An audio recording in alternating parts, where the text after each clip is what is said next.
The waiting is over. Look out now. More fighting in the ring after the end of the fight. Tyson's trying to get. The punch by Evander Holyfield. The weight on him. Take a look at how Tyson got in trouble.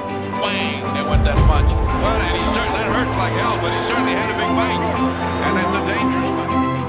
The night Mike Tyson snapped against Evander Holyfield didn't begin with chaos. It began with silence, the heavy, nervous kind that fills an arena when everyone knows something historic is about to happen. But no one knew how ugly it would get. June 28, 1997, Las Vegas, MGM Grand Garden Arena. Two men walked toward the ring carrying years of resentment, humiliation, fear, pride, and unfinished business.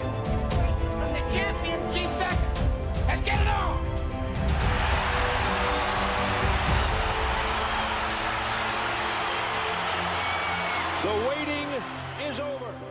One was Mike Tyson, the most feared puncher in boxing history, a former undisputed champion trying to reclaim a crown he believed was stolen from him. The other was Evander Holyfield, a quiet, deeply religious warrior who had already shocked the world once by beating Tyson and had been labeled a dirty fighter ever since. This wasn't just a rematch, this was a pressure cooker.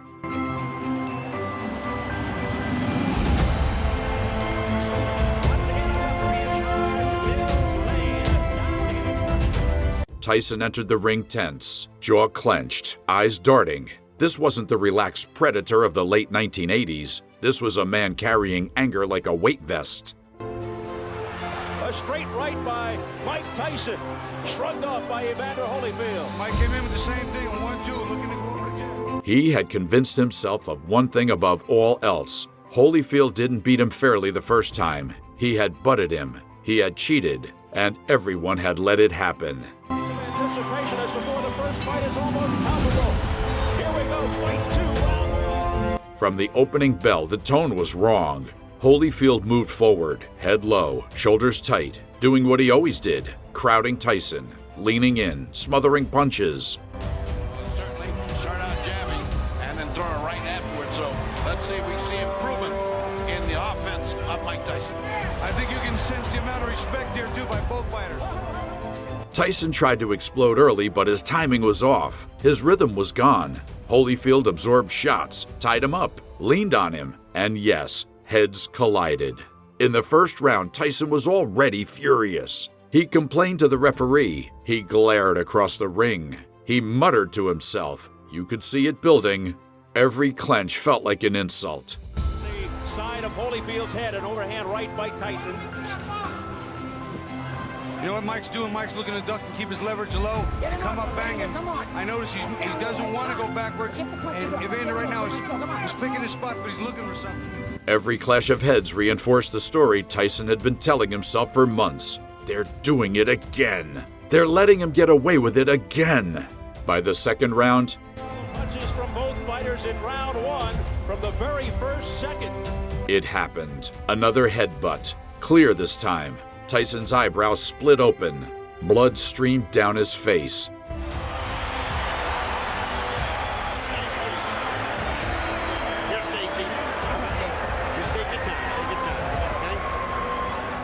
The cut wasn't just physical, it was psychological. Tyson looked betrayed, not just by Holyfield, but by the sport itself. He shouted, he protested, he begged for intervention. Nothing changed. Holyfield stayed calm. He kept pushing forward. He kept winning the small battles. And Tyson, one of the most dangerous men ever to step into a ring, began to lose control of himself.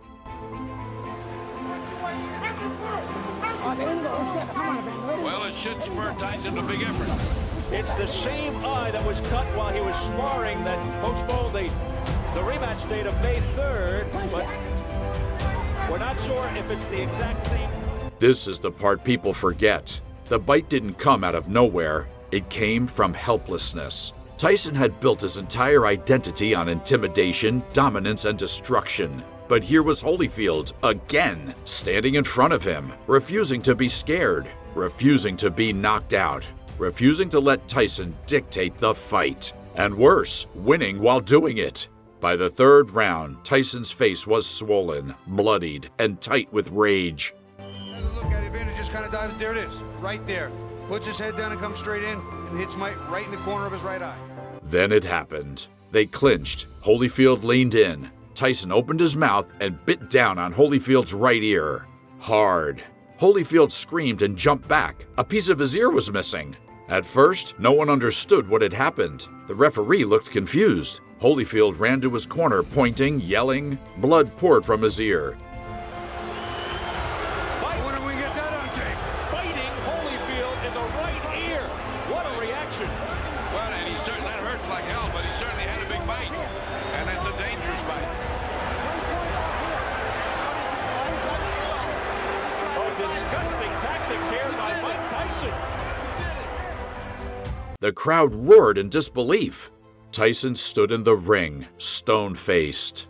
Officials tried to process the unthinkable. Tyson was docked 2 points and allowed to continue. Allowed to continue. That decision would haunt boxing forever. Moments later, it happened again. Another clinch, another bite. This time, Tyson went for the other ear. Well, this is the doctor and the commissioner both taking a look at it. He bit his ear. He's out. That was it. The fight was stopped. Tyson was disqualified. Holyfield was declared the winner, and the most shocking moment in modern sports history was complete. The crowd erupted, not in celebration, but in chaos. Trash rained into the ring. Beer cups flew. Security flooded the area. Commenters struggled to find words. Children watched a heavyweight champion lose everything in real time. Take charge kind of guy. He's a judge. He bit him He'll in the take ear. no nonsense. Bullshit. It's going to cost him 2 points. 2 points. 2 points off him. Mike Tyson stood there as the decision was announced, arms raised defiantly, as if he had been wronged. In his mind, he had. In the days that followed, the fallout was nuclear. Tyson was vilified worldwide. He was stripped of his boxing license. He was fined millions. He became a punchline, a villain, a cautionary tale. Late-night shows mocked him. Sports writers called him a disgrace. Fans who once feared him now laughed at him. But inside Tyson's head, the story was different. He insisted Holyfield had headbutted him intentionally. He insisted the referee had ignored it. He insisted he had been pushed to the edge. I lost my mind, he would later admit, but I felt cheated. The confession didn't save his reputation. The bite became bigger than boxing. It became a cultural moment. You couldn't escape it. Cartoons, commercials, parodies. The phrase, ear bite, entered the global vocabulary. To come to a conclusion in this fashion, Mike Tyson resorting to biting tactics, and he still wants more as he's being held back by Richie Giacchetti.